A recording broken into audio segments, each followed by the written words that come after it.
महाराष्ट्राचे उपमुख्यमंत्री एकनाथ शिंदे यांच्या मार्फत चालवल्या जाणाऱ्या आरोग्य सेवेचे सर्वेसर्वा आरोग्य दूत मंगेश चिवटे यांचा वाढदिवस मोठ्या उत्साहात संपन्न झाला। कळंबोली या ठिकाणी पार पडलेल्या या सोहळ्यादरम्यान रायगडचे जिल्हा प्रमुख रामदास शेवाळे यांच्या नेतृत्वाखाली रक्तदान शिबिराचे आयोजन करण्यात आले होते। यावेळी DN मिश्रा, तुकाराम सरग तसेच शिवसेना आरोग्य सेवेचे पंकज सूर्यवंशी यांच्या प्रमुख उपस्थितीत हा कार्यक्रम पार पडला। नमस्कार। पनवेलचे शिवसेनेचे जिल्हा प्रमुख रामदासजी शेवाळे साहेब यांचा नुकताच वाढदिवस झाला।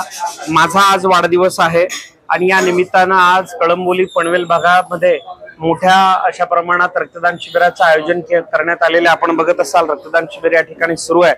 मी मनापासून रक्तदात्यांचं मनापासून आभार मानतो।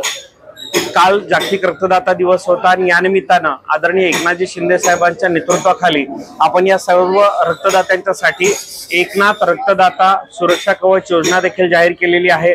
या सर्व रक्तदात्यांना 10 लाख रुपयांचा विमा देखील देण्यात येणार आहे आणि या अशा अनोख्या अभिनव उपक्रमाबद्दल मी रामदासजी शेवाळे साहेबांचं मनापासून आभार व्यक्त करतो। मी खरोखर खूप कृतकृत्य आहे। आज सकाळपासून शेकडो रुग्णांचे फोन येत आहेत आणि भरपूर काही रुग्ण असंही देखील भावना व्यक्त करतात की आज आमच्या घरी आमची आई जिवंत आहे, आमचे काका जिवंत आहेत, वडील जिवंत आहेत। तुमच्यामुळं मी नेहमी म्हणतो की हे निमित्त मात्र आहे। मी आदरणीय एकनाथजी शिंदे साहेबांच्या नेतृत्वाखाली हे सगळं काम करत असताना परमेश्वरानं या कामासाठी आमची नियुक्ती कदाचित केली आहे ही प्रांजळ मनापासून भावना आहे।